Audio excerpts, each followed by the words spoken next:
Hello everyone, I hope you all are fine. In this video, we will be covering our chapter number 10 integrals के कुछ important questions करेंगे. ज़्यादा लंबी video नहीं होगी पर काफ़ी इंपॉर्टेंट क्वेश्चन हम इस वीडियो में करने वाले हैं. ओके, एप्लीकेशन ऑफ इंटीग्रल्स के most important questions already uploaded हैं. ठीक है, सो सारा एप्लीकेशन ऑफ इंटीग्रल्स का मैंने कॉन्सेप्ट कवर कराया था विद क्वेश्चंस, तो आप उसे जाके देख सकते हो. प्लेलिस्ट का लिंक आपको डिस्क्रिप्शन बॉक्स, कमेंट बॉक्स दोनों में मिल जाएगा. टेलीग्राम चैनल का लिंक भी आपको कमेंट बॉक्स और डिस्क्रिप्शन बॉक्स दोनों में मिल जाएगा. फर्स्ट क्वेश्चन है, इसको हमें कैलकुलेट करना है. देखो सिंपली अब हम देखते हैं कि इसको हम सिंपल वे में तो कर नहीं सकते इंटीग्रेट. हम सब्स्टिट्यूशन का सोचें तो वो भी नहीं लग रहा है इसमें. अब इसके लिए हम एक चीज़ यहाँ पर करने वाले हैं जो है +1 एंड -1. ठीक है, क्योंकि इससे हमारी इक्वेशन पे तो कुछ इफेक्ट नहीं पड़ा है.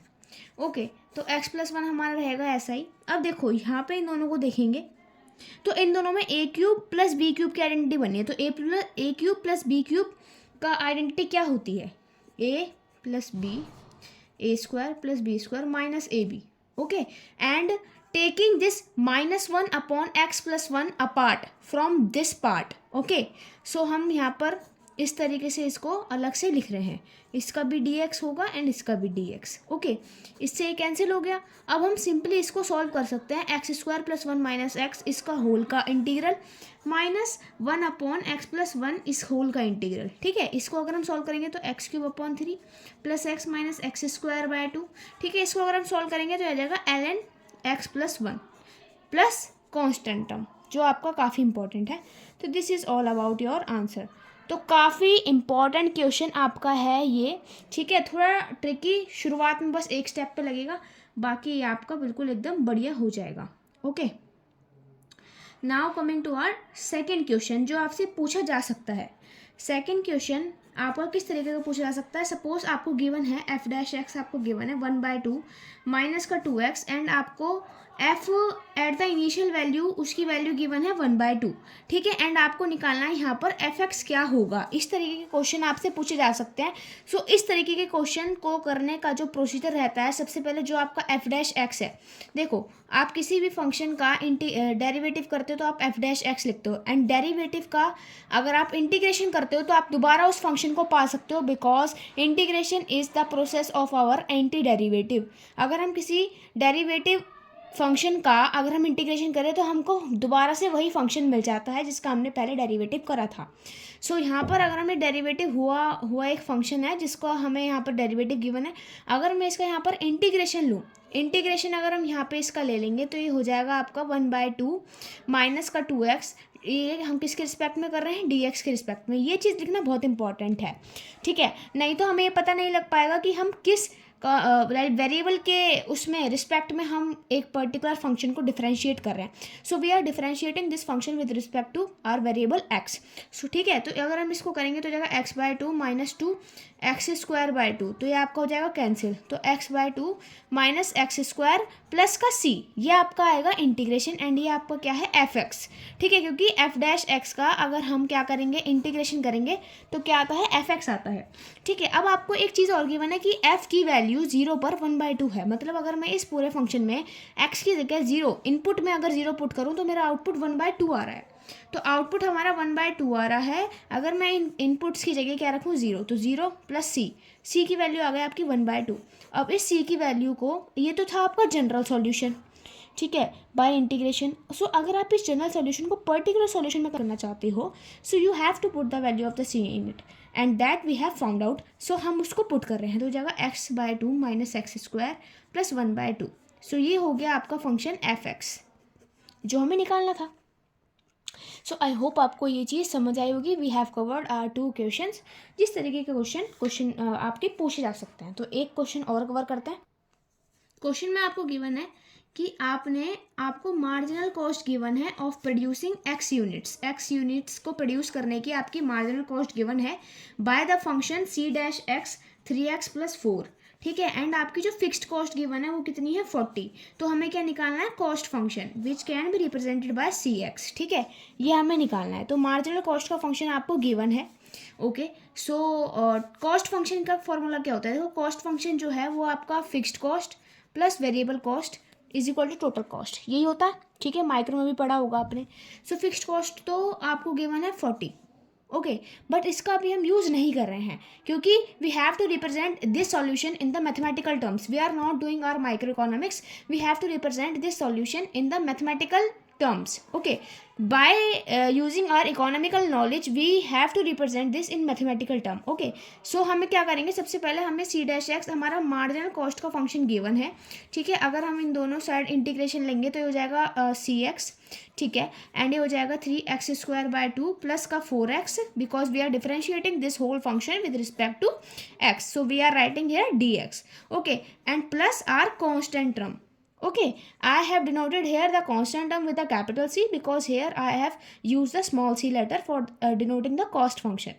Okay, so if I put fixed cost is, what do you mean by fixed cost?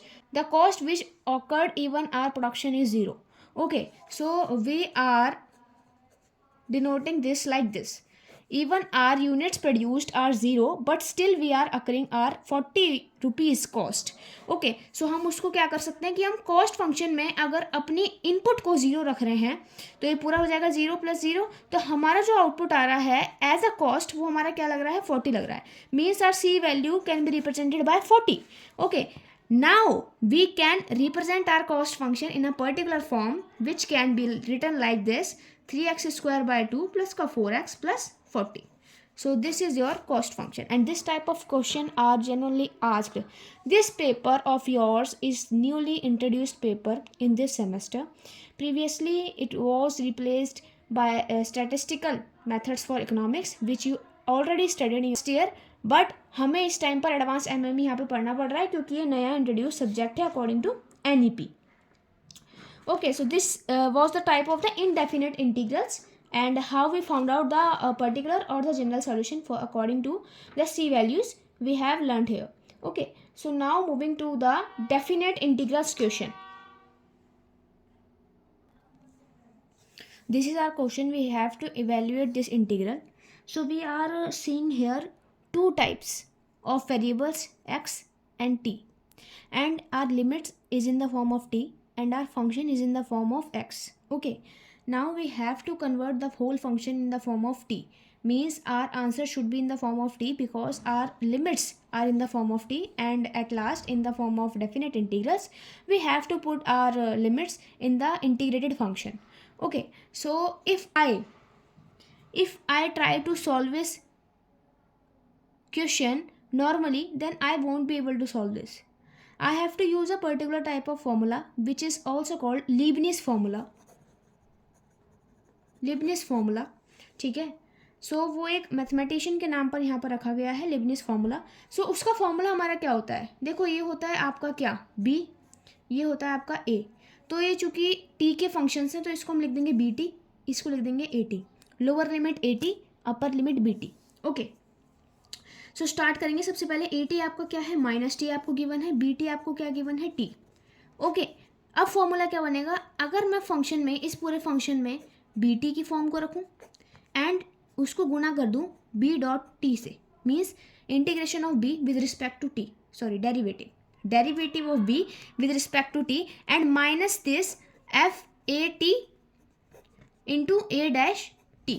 Okay, now taking this in account we are calculating the whole integration of this function with respect to this formula.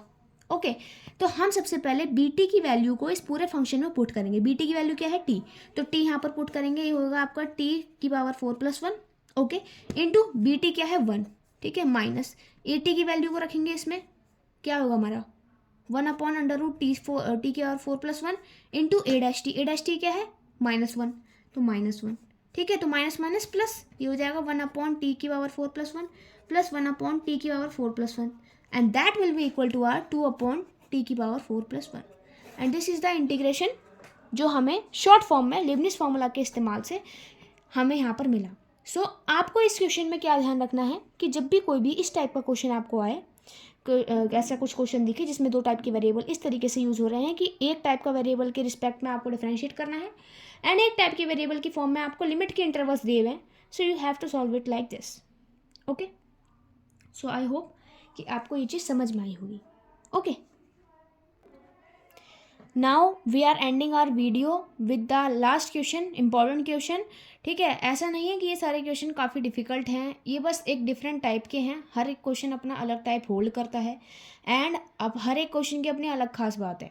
Let's ending the video with the last question and what is it saying कि हमारा IT function यानी कि हमारा investment function दे रखा है, तो हमें निकालना है what is the total increase in capital stock during the time interval from t equal to 0 to t equal to 5। So increase निकालने के लिए हम क्या करेंगे, सिंपली इस फंक्शन को इंटीग्रेट कर देंगे from the time limit 0 to 5। So this will be 3t² 2t plus 5 with respect to dt। हम यहाँ पर इसको इंटीग्रेट करेंगे, तो अगर हम इंटीग्रेट करेंगे क्या आएगा, 3t³ upon 2t² upon 2 plus 5t and that too in limit 0 to 5। cancel out, it will be our t³ plus t² plus 5t, that too in limit 5 to 0। ठीक है, 0 to 5। so now putting this value, this will be our 125 5³ plus 25 plus 5 into 5 which will be our 25 minus 0, all thing will be 0 if I put 0 in t³ t² and 5t। okay, that's why I am putting here 0। so now calculating this will give our 175 and that is the total increase in our capital stock। so one more thing, that if you want the whole syllabus notes with the concepts and the sample question of each topic being asked and also the important question PDF, then you can DM me on the given WhatsApp number or the Telegram ID। I hope that you like this video, and if you like this video then please do subscribe my channel and share this video to your friends।